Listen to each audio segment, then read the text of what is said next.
Hello everybody, Shivangi this side from Team FilterPixel. How are you all doing today? I'll just wait for a minute or two for everybody to join in and then we can get started. So welcome to the second episode of Pixel Power Hour.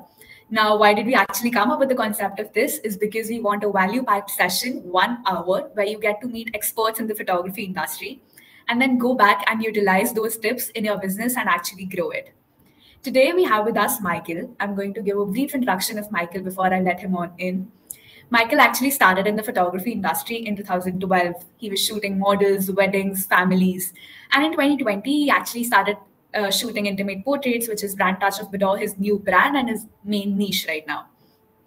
He also started his educational brand, The Talking Camera, which is a podcast where he keeps on inviting other photography industry experts. And today we're very thrilled that he is with us here and he'll be talking about his workflow, what tools he uses in his business. And I hope you all will be able to benefit from it as he's been in the industry since the last 15 years. So I'll let him on in and he can actually introduce himself. Okay. Hey, everybody. I'm super excited to be here. Thank you, Shivangi, for, inviting me, and Ayush for inviting me, because we're at a pretty crazy time right now in owning a business. As all our small business owners are like, what do we do? So yes, thank you so much, Michael, for being here with us. And I believe it's going to be a very informative and a fun live because we also have something planned for you. So, oh man, I'm just going to give you all a bit idea of what we will be discussing. Though I'm doing is we'll be discussing about Michael's workflow, what he uses, not just in culling or editing, but what he does for actually booking the leads to actually delivering those galleries. Plus, Michael is also into tech and AI, and he's very updated with all the news, by the way. So he shared a few articles with me regarding the new Google's launch, as you might all know, and all the new age AI products. So he wanted to talk about that as well. So we'll be talking about how you can incorporate AI in your photography business and actually benefit from it rather than being scared of it. And in the middle of all of it, we'll be having Pixel Power Showdown, which is a game which Michael still doesn't know yet. And if he loses, he has to do a dare. So I'm super excited for that. Are you all excited? Just drop in a hi. Let me know where you all are tuning in from, and we'll get started right away. Can't wait to embarrass myself. It's something that I'm good at.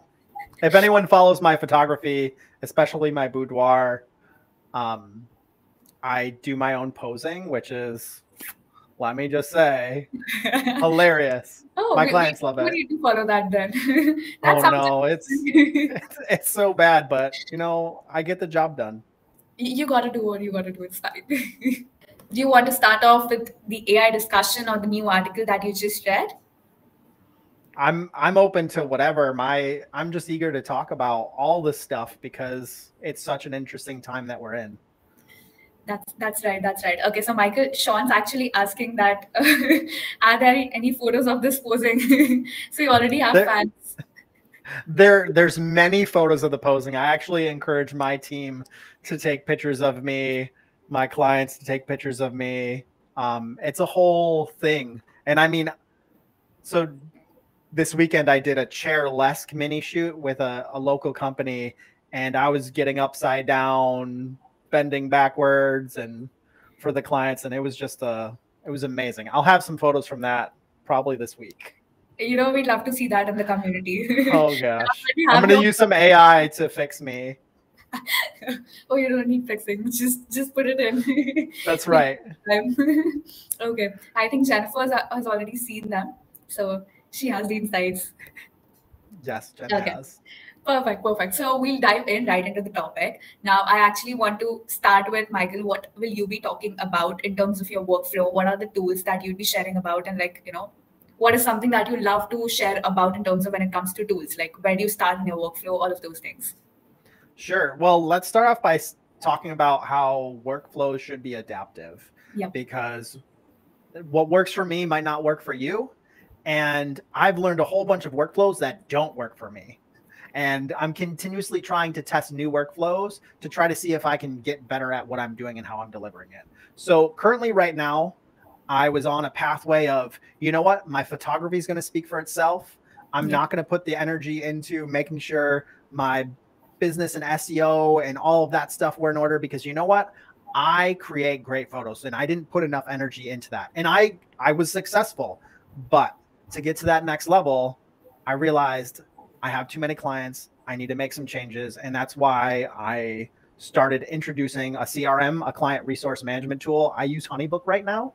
I'm hoping that they integrate some new AI stuff and have options for AI, because I'm eager for that. And I've been low-key searching other CRMs to see what's being offered, because I want to make my workflow easier.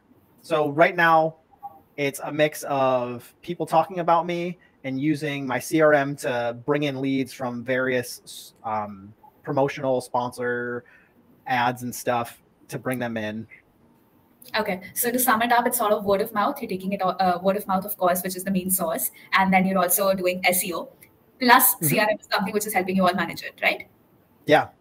Okay, perfect. By the way, I'm so happy that you're actually adapting to AI rather than running away from it, because there have been two sides of the coin here around the internet, around the Facebook groups. There are people who are scared of it, like, they just don't want to give it a go. And there are people who are actually trying it out, sort of trying to adapt it. So that's great to actually know.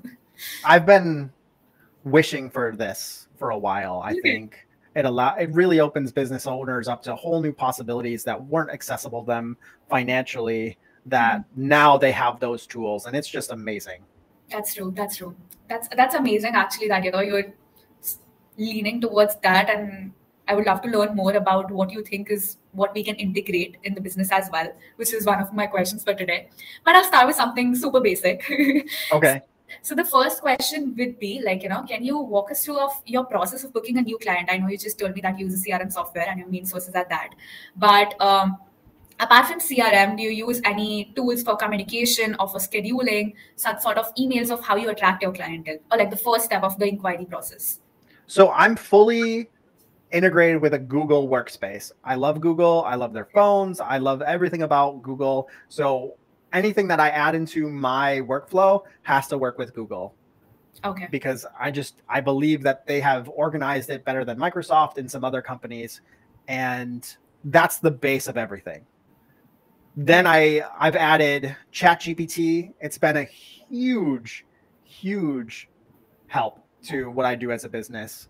And on top of that, I've added in Canva to help make some stuff easier that I used to do in Photoshop, but I just love Canva a little bit more on creating stuff. And I think we're going to give a little demo for that later. Right, we will. Okay, perfect. Makes sense. Got it. So let's say this was the first step. You've actually, like, scouted for a client, you booked a client. Now you have a shoot, maybe due next week or after 2 weeks. So is there any sort of preparation that you do for a particular shoot? Like, are there any tools that you use there while preparing for a shoot? For example, are you using any specific apps or programs for maybe inspiration shoots? I know there are apps which actually come, which can tell you like what time's the sunrise, what time's the sunset, any prompts that you might need, though you just told us that you're the one who actually pose and help the models out. But where do you take the inspiration from to actually get ready for that particular shoot would be the question. So, I mean, this really depends on which brand we're talking about.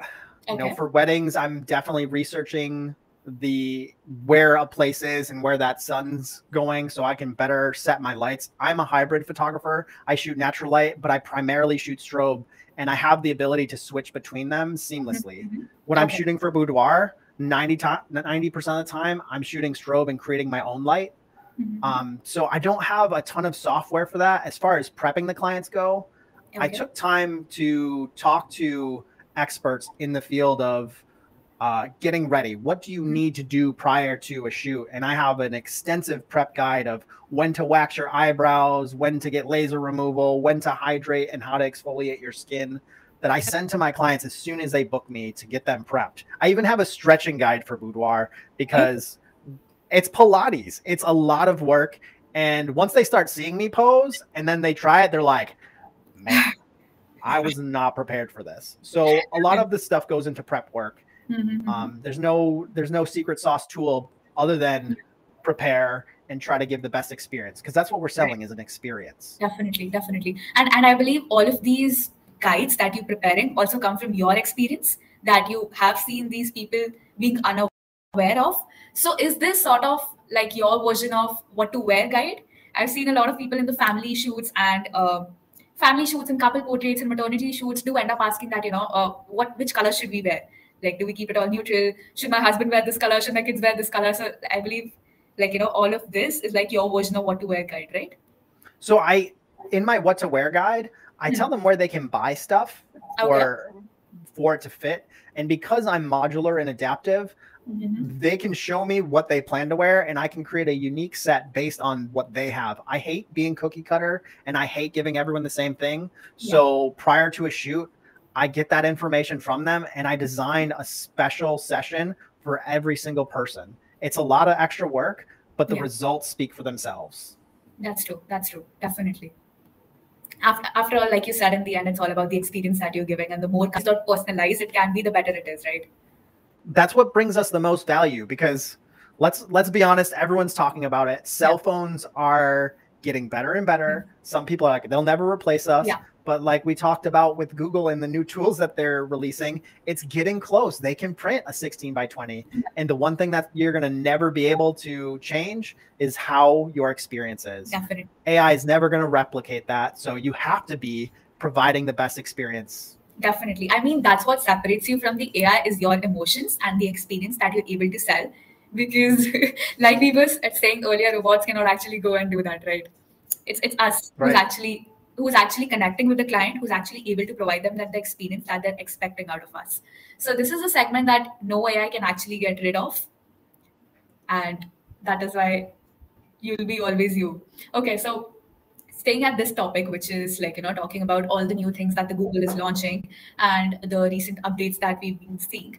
So we did actually see that there would be a few changes in the search engine part, and which might affect the publishing industry. Like there was actually a blog that Michael in fact shared. So would there be any recommendations from your end for photographers to actually diversify their resources to get the clients? Like not just relying on SEO or Google, but would you actually recommend, what all traffic sources would you recommend them, and why as well?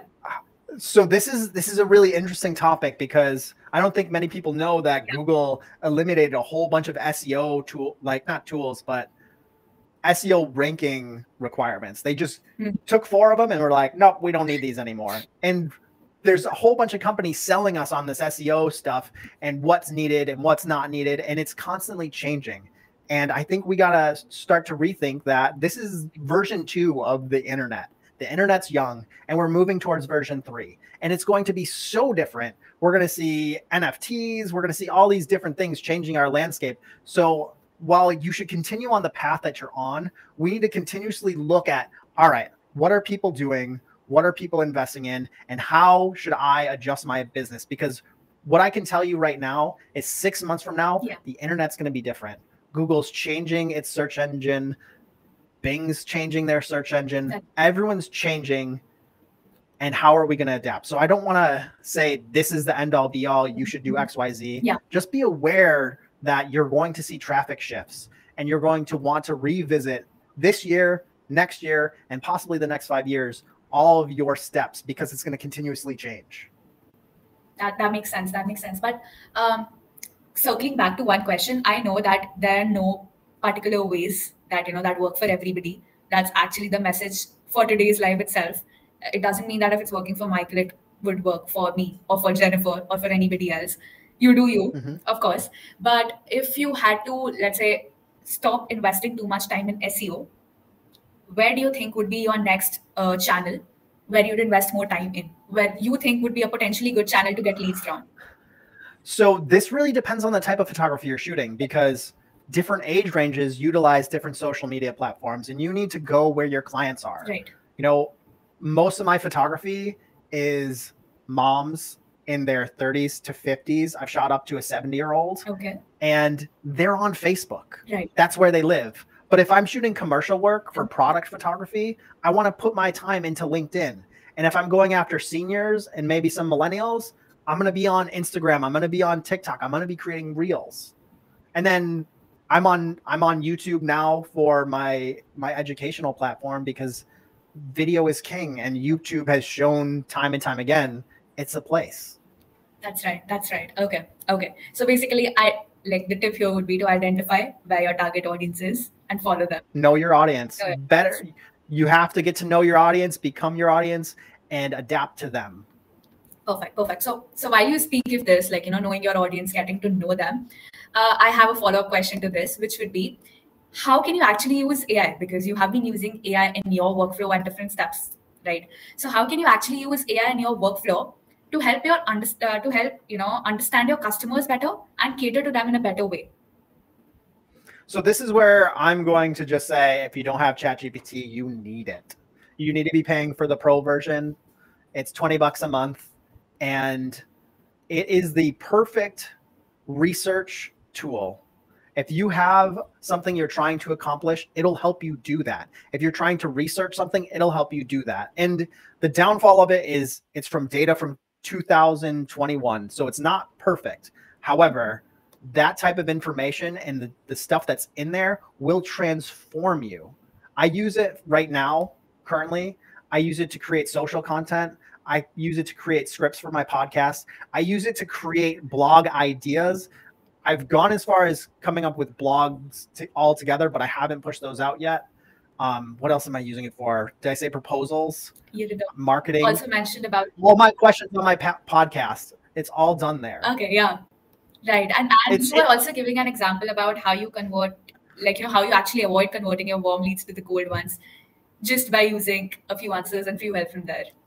That alone is game changer, because if you're anything like me, the audience, and you're an artist and not a salesperson, this is where a tool like this comes into place, because sometimes we'll just ask questions that have yes or no answers, and those are really terrible for turning a warm lead into a sell. Where if they're like, you know what, let me talk to my husband, you can use ChatGPT and be like, yo, this is what the client said. I don't want to lose them. What are some questions that I can reassure them, help them feel confident that the price isn't a concern, and how to make them buy this product? And it'll help transform a script into something you can send to them. Be like, you know what, that's great. I'm so excited that you want to bring your spouse into this. We can set up a consultation call and really outline how to make this transformative journey experience work for you. That's something that AI told me. And I was like, yo, like, mind-blowing. And it's teaching me how to be a better salesperson as I go. That's amazing. Like, that's so interesting that there are a few things which are right in front of your eyes sometimes, which just go missing. And it's just like a helping hand for you that you just type in there. And ChatGPT is like, you could say this. Like, oh yeah, I had a long time back. Oh yeah, that's right. I could have said that. And that's just something that, helping you along the way. And it's just right there in front of you, available 24/7. So why not just adapt to it? That's right. Right. I think just to add in this one statement, because I think a lot of people are like, but ChatGPT sounds so robotic. Yeah. You can literally say, stop sounding like a robot, or be more personable, be more authentic, be a little bit business casual or less formal, and it will retransform that into something that's more palatable for your audience. While we're on this topic, that we're talking about how can we use ChatGPT or in fact AI to understand your customers better. So today itself, I came across this one particular article, and it's actually a reel as well.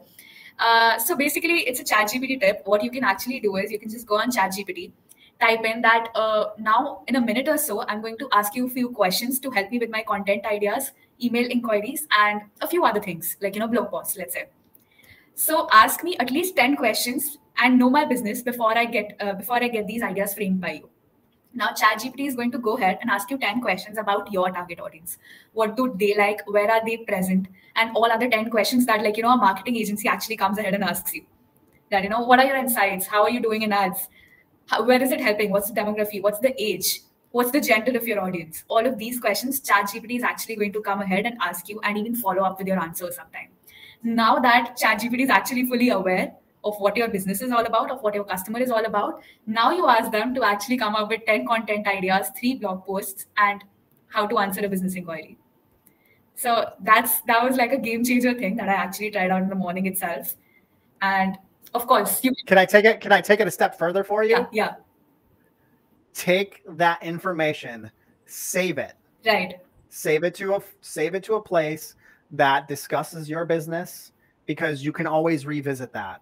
Have it on hand and make sure that you ask ChatGPT questions of, based on all my information, if I was trying to do another topic post, what other information are you missing about my business, and add that into there as well, because the more information you prep ChatGPT with, the better results you're going to get. I don't start asking it questions until I really slam it with tons of information. So sorry for the segue. Go ahead. No, keep going. You know, that's what it is, that you have to actually feed it information, because you need to tell somebody about yourself before you actually ask them to hop on ideas, to throw on ideas on your face, right? Like, they need to know a bit about you. Now, of course, ChatGPT knows a lot more than you do, but it's about the language model, not really your business. So this is something you can actually ask them to do. Like, I've also seen people, like yesterday, I actually did this, that, you know, act as a career counselor and ask me 10 questions. So you can actually tell them to act as a client of yours and prepare yourself for the entire inquiry process that you might have on a video call, which you're going to jump on the next time. So it's insane what you can do with it. It's just that you need to find it out and discover all these things. It's mind-boggling. And I really suggest for people who make questions like that and using this tip, go an extra step further and say, hey, give me some hard questions that I might face to help me better prepare for XYZ. Right. Really push it and make it work harder, because it's going to go to the internet. It's going to find generic stuff and give you that first. And you have to say, pause the brakes. Let's make it more refined. Let's get in and dig deep. Exactly. Now, you know what? Now that we're on the topic of personalized AI, customized approach, I want to get in the Pixel Power Showdown, because that's what it is about. I'll just put my screen and actually tell you what this is about. Everybody, even Michael, doesn't know what the game is, and he hasn't really watched our last video. So, surprise. So basically, this is, as you know, FilterPixel edits is in it works, and we're actually doing a lot of results, and everybody's still trying it out. I saw that you recently became part of the group as well. What I'm going to do is I'm going to show you two pictures. One is edited manually by the photographer who has taken hours to do it. And one is done by FP Edits, which has taken basically a minute or two to do it. And you just need to identify which one is done manually and which one is done by FP Edits. There's so many people. I'm sorry, I'm going to be a little of a jerk, but there's so many people who edit poorly. I'm going to take that as my defense if I get anything wrong. While we were talking but I'm excited.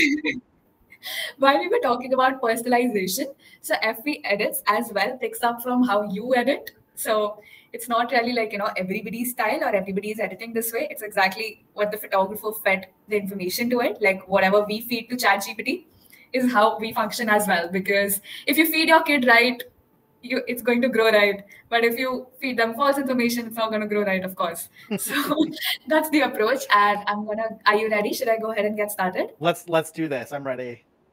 Perfect. Okay, so here's the first one.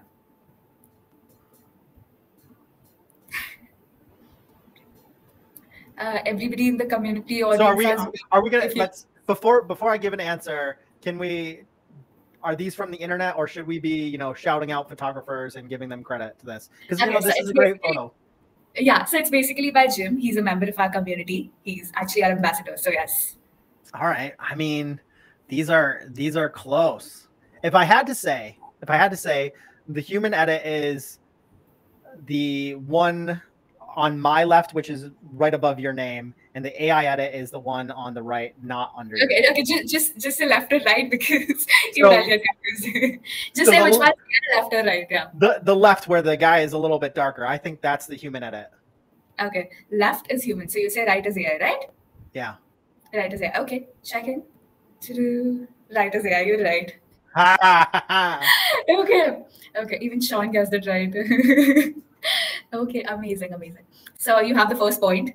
I'm getting a feeling you're not going to get it there, which will be bad. Okay, but I'm going to move to the next one. So here's the second picture. This is a bit of an evident difference, I would say, in the background. This is really different. Yeah. Wow.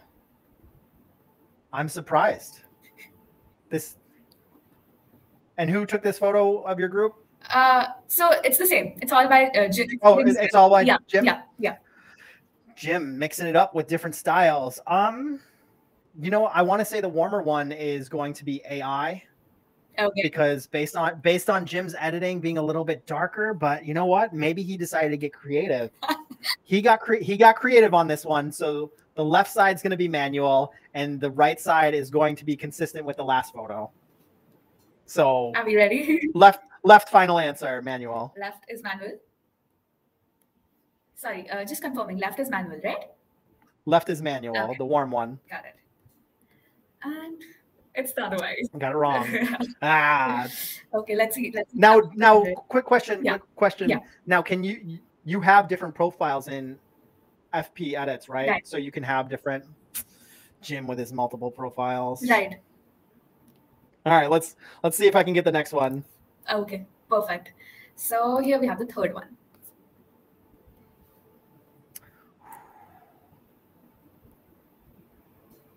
All right, the right one is AI editing. Right one is edited by AI. We're gonna check, and that's wrong. Okay. So what you're saying is it's as consistent as Jim is. So I'm sorry. So what I'm actually trying to convey here is that, like you see, Jim actually spent hours doing this, manually editing. That's his gallery that he actually shared it with us that, this is what I spent hours editing manually. Let's see what you guys can do. And we trained the model, we did the entire backend process, the tech team did it. And then here we have it, edited by FP Edits. What all you're seeing here is that, which we did in a minute or two. So all I'm trying to show you is that how a photographer is spending so many hours doing it, while if they can just involve AI in the process of it, it just takes an hour to do the entire gallery and not an hour to do an entire image. So the score is 2 for FP Edits and 1 for Michael. we have the deciding round. So this is the last picture. There you go. All right, it's going to be a tie. I believe so too, I'm getting that feel.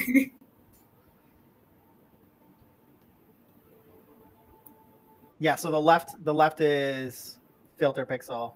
Left is FilterPixel. Okay. This is as surprising for you as it is for me because I did put this together. I did put this together, but I forgot it the minute after I put it together.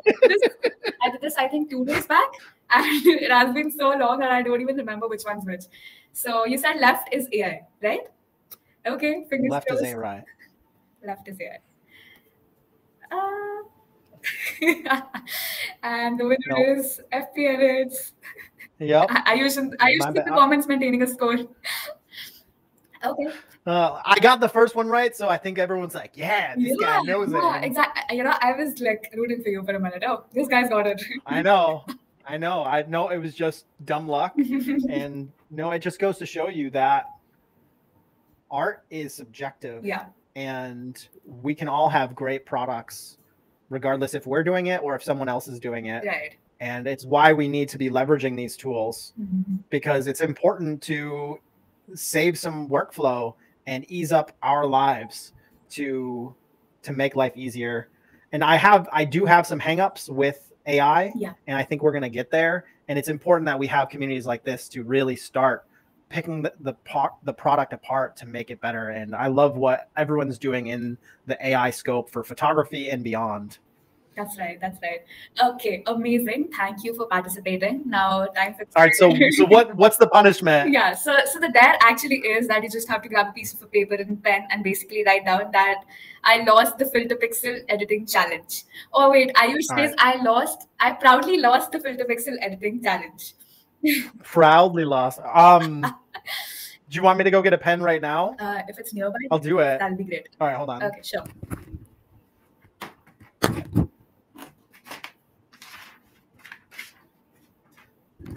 You're right, Ayush. Sean gets all of we need to get him on live and actually just focus the live one, which is edited manually and which is edited by FP Edits. So yeah, it's because he's used it a little bit more than I have. Hold on. Okay, definitely.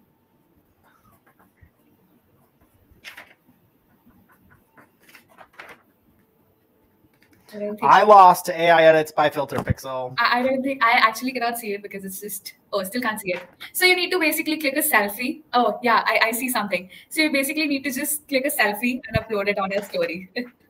You got it. I'll do it. Perfect. Okay. I'm just seeing the comments if there are any.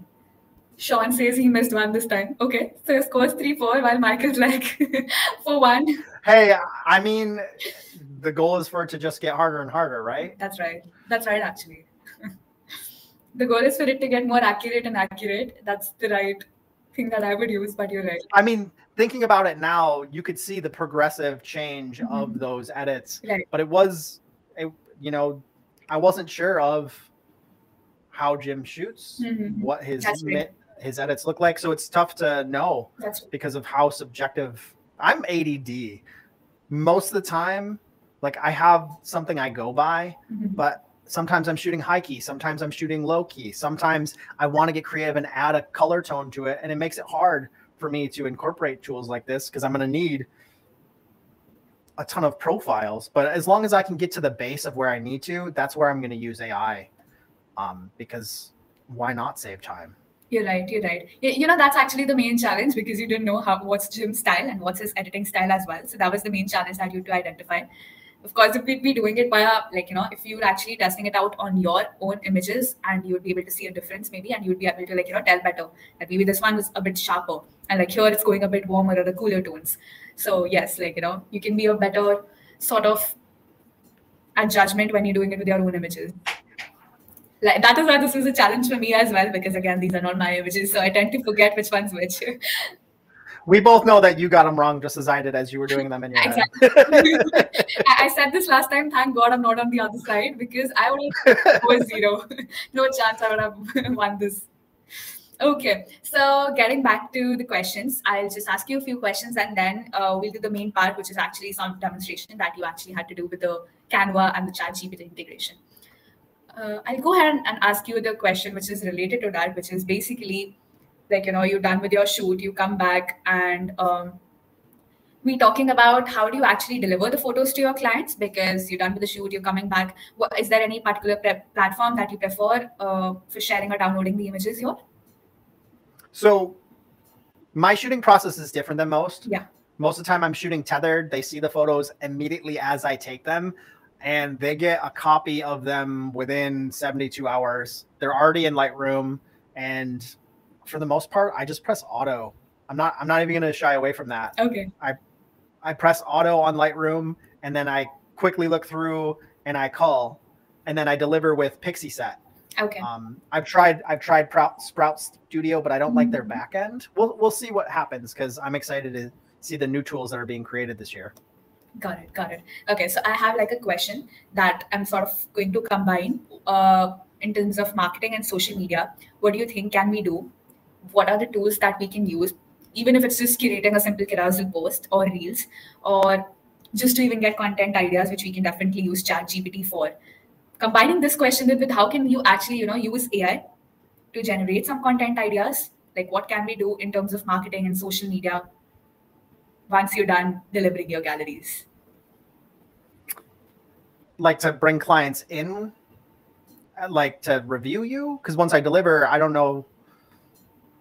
Rephrase the question. Okay. So I'm not really asking about to actually get the clients in. It can be just to keep your social media active. I believe I also watched your video and it was gotcha. Community active. So whatever the goal is at that point. So scheduling stuff out is super helpful and important. I know I'm not always great at it.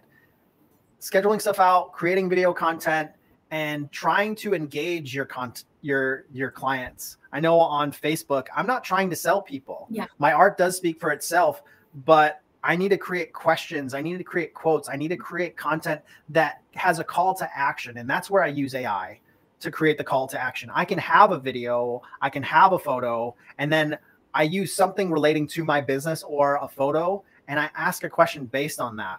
And I can go into a program like ChatGPT or Canva to help me create these call to actions. And I think that's what people need to realize is they have to stop selling. Yeah. Stop selling and start creating yourself as a brand. Ask questions, engage them, become personable. They want to know you. And once they get to know you, you build trust. And that's going to help sell you further, because they'll be like, yo, Mike's cool. I've seen how he poses and that's hilarious. I want to work with him. Most people want to work with me because of how I interact with them. And I don't sell. Yeah, I have a promotion going on. That happens every once in a while. But the main focus is create call to actions and get to know your clients. Right. I mean, Michael, that's what our last live was about. It was called branding. And like, you know, like you said, know your customers and then actually show up of who you are, like actually showing them like, this is you, this is me. you've seen me, this is how we interact. If like, if they like who you are, if they like the experience of being with you, that is how they book you, because now they know the real you and not just any random person who's available on internet, right?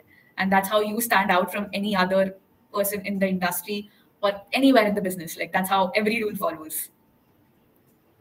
And that's something that I don't know if AI is ever going to recreate. Yeah. They can't recreate you. So you have to put your own personal touch into it. Exactly. And that's how it's not going to replace you. That's how you know that. Okay, so talking about the content ideas, you wanted to show a demonstration. So can you go ahead and quickly share that while we were talking about the marketing and that aspect? Yeah, I know that our time is coming to a close, so I'm going to try to rush through this quick. I do have a YouTube video on how to do this. Yeah, I'll drop in the link as well in the comments, but take your time. It's absolutely okay. And the times have changed. There's a lot of things that's changed, but all right. So I'm in Chatgpt and I need to create call to action items, and I'll literally go in and say, hey, I have a group of 1,000 photographers who use AI to edit, and I need call to action questions. Give me 40 questions. And I would go further into this and I would really give it more information prior. So that way I could really speak to the photographer in mind. I'm just doing this real quick to show you this will create questions for you. You really need to prompt it more than that. I'm going to stop generating. I'm going to head over to Google Docs. So these are quotes I made for one of my groups, and I put it in here. If you want to skip going to ChatGPT, you can actually get add-ons, and you can actually get ChatGPT add-on. They're in here, and you can ask the questions inside of Google Docs now instead of going over to ChatGPT, copy and pasting it. You can all do it here. I don't like doing that because I really like to drill down and select my questions and be a little more refined, but you can do it. From there, you load it in. You have to have a line item. You can also have a photo line item if you wanted to, but we want to export this. Hello, brain just farted. So we want to download and save as a CSV, comma separated value. Then we head over to Canva. I've pre-made a Canva thing here. This is my template for the talking camera. Everyone can see. And I want to load in these questions. So I go to bulk create, upload CSV. And then from my desktop, is this the one? It was one of these, sheet 7. Now all of those questions are loaded into here. And then from here, I can connect the data. And then I just click continue. It loaded in all the questions. And then it creates everything for me. So I've literally created all the content that I need for a month in a matter of an hour. I say an hour because you really do want to refine it. You really want to take effort into this, because if you just load in questions like these ones, like, can you share before and after pictures that you've edited using AI? Yeah, I'm sure this is going to work for you every once in a while, but if you get something a little more meaningful to your audience by knowing them, you're going to have a better reaction, especially if you're using the same exact background every time. People, they get bored. They get bored really easy. So you want to mix this up. You don't want to do the same content over and over again, but do create it. But like I said, with the image line, you can have multiple information. So the background could be switching if you wanted it to. I haven't taken it that far. It's just, I have so much other editing that I have to do and things that I put time into. I know everyone in the community is like, oh, you have time doing editing and I should be using AI. But right now, until AI can do the Photoshop stuff that I do, I can't integrate it, because I edit as if every session is a competitive, I'm putting it up for competition through the PPA. That's how I edit. I fix fingernails, rings. I do the stupid stuff no one cares about because I love it. And I love providing that to my clients. That's what makes Bright Shot Studios and Touch of Roar and Michael who you are, that you are. So yes, because I just elevate it. But I've been using the culling a little bit, and I have to say that it's growing on me. oops, that's nice. That's great. You know, this trick actually, like I had seen it before. But you know, when there are a lot of jump cuts and you don't really believe in it, and then you're like, you know, this is probably going to take me 2 hours. I'll just go ahead and actually create and copy paste it, sort of. But now that you've done it in front of me, and then now I actually saw your YouTube video as well. You know, you can actually do it. Just the main tip here is to proofread and refine as per your audience, because you don't have to necessarily copy what it's giving. I always believe ChatGPT to be as a blueprint, as a starting point, and not really like a blind soul that you keep on just following. It's something that helps you get started. It gives you a boilerplate, not really the action plan. Right. And that's what we need to start realizing is AI is here to help make those jobs that you hate doing easier. So lean into it. Try to see, all right, I hate doing that. I don't want to pay someone for it. How can I make this easier? And just take it one process at a time till you find your solution. Exactly. I mean, before ChatGPT, I actually learned this in FilterPixel itself while we were in the team, that, you know, it's actually here as an assistant, like AI, FilterPixel, all of these AI tools are actually here as an assistant, and they're not really doing the job for you. In the end, you're in control, you're doing the job for yourself. It's just here as a helping hand for you. It's like a guiding light. So you go along with it. You don't necessarily have to follow it, but it's still there helping you out.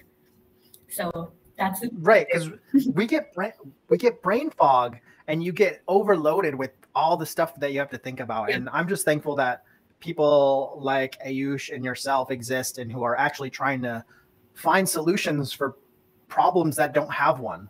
And you know, that's the age we're in, is fixing all the problems that we don't want to do ourselves, and we can get a computer to do it. That's right. We've come here finally.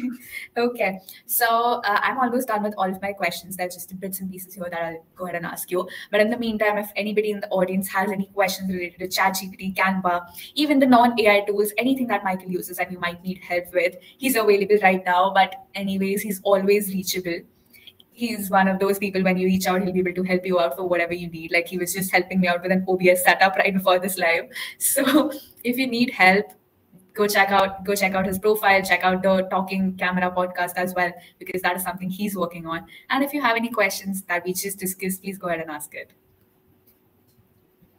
Okay, so definitely. Yes. So Michael, I know we've already covered sort of this, but would there be, like, you know, we talked about ChatGPT and Canva, and even Canva has AI now that we mentioned. So is there, like, when talking about a photography business specifically, would you have any tasks that you can, you know, actually automate it with AI? Even if not with AI, let's say it's just scheduling on Instagram, that's automating the workflow without using AI. So do you have any tasks already that you've automated in your workflow, or you intend to do it? Like, you know, is there something like that? So I have a couple things on the plate that I'm trying to do with this right now. Currently, I do have automation in Honeybook, my CRM, that helps me organize stuff and start the kickoff process, but I still have a human element that is there. Right.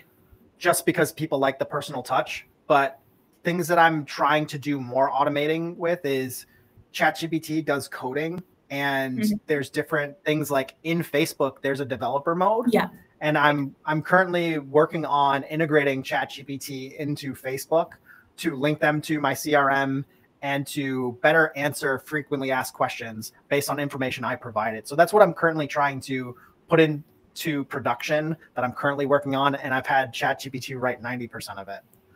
Okay, that's good. That's good. Thank you for sharing that. Just a second, just checking for any questions that we might have. Okay. That's amazing. So, like, you know, we all have like a task list, and then we intend to do a few tasks. We just keep on putting that off. So I hope you get that sorted real quick for the developer thing as well. Putting stuff off is what everyone here does. That's why we got computers to do things for us. That's right. That's right. Or at least a software which keeps on just, you know, nudging us to complete that task list. That is, hey, go do that. That's right. That's right. Okay. Just keep looking up business productivity tools and looking up different ways to do things, because it's changing. So just stay hungry about it. That's right. So that's the pro tip. Stay hungry, stay updated, and don't shy away from the new tools. Just try them out and then figure out for yourself whether it's for you or not. right? Exactly. Okay, amazing. So we can just wrap it up here. So I want to just thank everybody who joined in. Thank you for being so interactive and asking questions and participating in the showdown. And majority of the thanks to Michael for actually being here. You literally shared all your secret sauce, so that's amazing. It's great for everybody who joined in. And now we just be waiting for you to put up that story with the dare that you lost. And I'm so thrilled that you were actually a part of our second episode and we've completed it successfully. So yay. I'm so thankful for you and Ayush and this community and all the people who are in this community. If anyone wants to find my community, it's called the Talking Camera. It's really in just a slow rollout right now as I continue to finish the website, but I'm actively trying to bring on new people. So feel free to reach out to me and say, hey, I have this great idea. I'm always down to listen and take on new ideas to put on to my show. So thank you so much, everyone. Every time. He's the powerhouse of ideas, and he'd love to chat with you if you have a new one too. He's a genius when he comes to ideas, right? I have a lot of ideas. It's put them into practice like everyone else. Amazing. Okay. Don't talk to my wife about the stuff that I have to get done around the house. Amazing. Okay. So thank you so much. I'm going to wrap it here quickly. Thank you, Michael, for being a part. Amazing. Okay. Bye-bye. Bye. Okay, so thank you so much, everybody, for joining in. This was our second episode of Pixel Power Hour. Next Monday, we'll be having the third episode with Stacy, which is regarding newborn photography, the posing, and the pricing tips. And thank you for joining in. I hope I'll see you soon next week. Thank you. Bye-bye. Head over to FilterPixel.com where you can sign up and get started now.